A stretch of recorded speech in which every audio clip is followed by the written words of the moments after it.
ਮੇਰੇ ਬੱਚੇ ਇਹਨਾਂ ਨੇ ਡੁੱਬਦੇ ਪਏ ਕੱਢੇ ਨੇ। ਸ਼ਾਬਾਸ਼ ਇਹਨਾਂ ਦੀ ਨੇਕੀ ਏ, ਮੈਂ ਸਾਰੀ ਕਿਆਮਤ ਤੱਕ ਨਹੀਂ ਦੇ ਸਕਦੀ। ਇਹਨਾਂ ਮੇਰੀ ਹਿਫਾਜ਼ਤ ਬੜੀ ਕੀਤੀ ਏ। ਰਾਜੀ ਮਾਂ ਜੀ ਆ ਮੈਂ ਰਾਜੀ ਆ, ਕਿਆਮਤ ਤੱਕ ਰਾਜੀ ਆ। ਮੌਲਾ ਅਲੀ ਇਹਨਾਂ ਨੂੰ ਖੁਸ਼ ਰੱਖੇ। अस्सलाम वालेकुम सज्जनों बेलियो तो मित्रों, उम्मीद है तुसीं सारे ठीक ठाक होवोगे। लहंदे पंजाब ते चढ़दे पंजाब दे विच जिवें कि तुहानूं पता है कि बारिशां दे नाल सैलाब जिहड़ा ना वो बहुत ज़्यादा आ चुकिया हैगा इंडिया दे पंजाब दी, पाकिस्तान दे पंजाब दे विच भी। देखो तुहानूं पता है कि पिछले तकरीबन 7 ਤੋਂ 8 दिन तो सिचुएशन जिहड़ी काफ़ी गंभीर हैगी आ साडे पंजाब दे विच। लहंदे पंजाब पाकिस्तान दे विच अज भी पूरे पाकिस्तान दे विच, पूरे पंजाब दे विच स्पैशली जिहड़ी सुबह दी बारिश होंदी पई है लाहौर दे विच, नारोवाल दे विच, सरगोदा दे विच, उत्तों सैलाब ते उत्तों बारिश। बस सानू अपने रब कोलों ये दुआ करनी चाहिए कि या अल्लाह पहले ही साडे उत्ते मुश्किलातां ने, पहले ही काफ़ी मुश्किल हालात ने।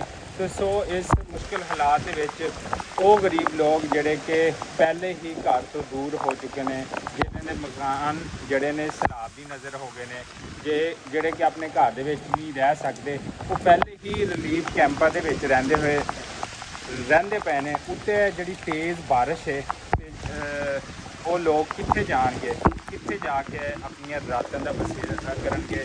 साडे भरा, साडियां भैणां, साडे वीर, साडे बच्चे और छोटे छोटे मासूम बच्चे, या अल्लाह अपना रहम करम कर।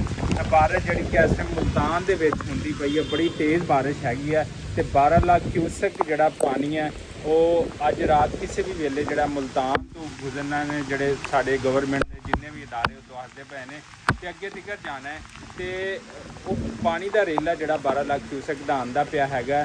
ते साडे जिहड़े काम करन वाले जानबाज ने, रेस्क्यू टीमां ने, बाकी गवर्नमेंट दे जिन्ने भी इदारे ने वो काम करते पे ने ते उन्हां नूं काफ़ी मुश्किलात दा सामना भी है। ते इस बारिश दे विच जिहड़ा ऑपरेशन नूं जारी रखना, लोगों नूं कढना ते वो होर जिहड़ा मुश्किल हो जाता है। ते असीं अपने रब कोल ही दुआ करते हैं कि या अल्लाह कि साडे जिहड़े वीर ने, साडे जिहड़े भैन भरा ने वो पहले ही घरों बेघर हो गए ने। अल्लाह ताला अपना रहम करे, करम करे साडे उत्ते। या अल्लाह बारिशां नूं जिहड़ा चंद एक दिनां वास्ते ख़त्म कर दे, महीनों वास्ते ख़त्म कर दे। बस पहले ही असी सैलाब की नज़र हो गए, पहले ही साड़ियाँ फसलां जड़ियाँ ने वो डुब गई ने, साढ़े काफ़ी जानवर जड़े वो मर गए ने, लोग घरों बेघर हो गए ने। ऐसियां ऐसियां वीडियोज़, ऐसियां ऐसियां पिक्चरां पूरे पंजाब तो सामने आंदियां पईयां ने।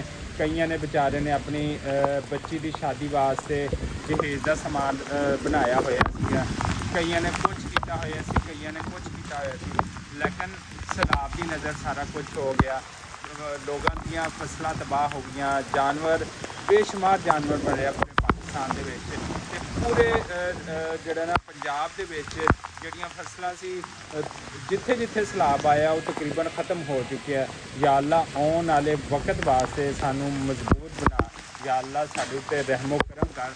तुसीं जिथे भी हैगे हो, जिहड़ी जिहड़ी जगह ते भी हो पूरे पाकिस्तान दे विच, चाहे पंजाब दे रहन वाले हो, सिंध दे रहन वाले हो, बलोचिस्तान दे रहन वाले हो, KPK दे रहन वाले हो, सारे लोग ये दुआ करो कि बस अल्लाह ताला अपना रहमो करम करे। इस तेज़ बारिशां दे विच जदों बंदा घरों बेघर हुंदा है, उन्होंने जाके किसी स्कूल च रहना पवे, कॉलेज च रहना पवे, कैंप च रहना पवे, तो कितना मुश्किल वेला हुंदा है दोस्तों। यह तुसीं अपने आप नाल जिहड़ा ना अपने आप नाल बयान करके देखो कि चीज़ां ये गल्लां। ते लिहाजा तुसीं दुआ करो अपने परवरदिगार करो कि अल्लाह ताला इस पूरे वक्त को बचावे।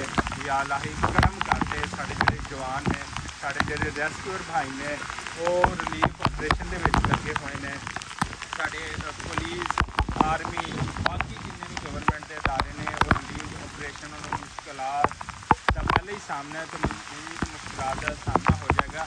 वो मेरियां मावां जड़ियाँ पाकिस्तानियां जिहड़े कि अपने घरों तो दूर होईयां, जिन्हां दे घर ढिट गए ने, जिन्हां दे घरां च पानी चला गया है, वो खाने वास्ते तरसदे पे ने, लोग वो पीने वास्ते तरसदे पे ने।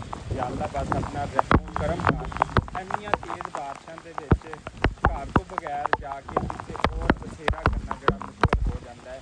ये उन्होंने लोगों को पुछ के देखो जिहड़े कि इस टाइम घर तो दूर हो चुके हैं, ਠੀਕ ਹੈ ਨਾ, ਨਾ ਖਾ ਸਕਦੇ, ਨਾ ਪੀ ਸਕਦੇ, ਨਾ ਸੋ ਸਕਦੇ, ਤੇ ਘਰੋਂ ਬੇਘਰ ਹੋ ਚੁੱਕੇ ਨੇ। ਜਾਂ ਅੱਲਾ ਆਪਣਾ ਰਹਿਮੋ ਕਰਮ ਕਰ ਦੇ।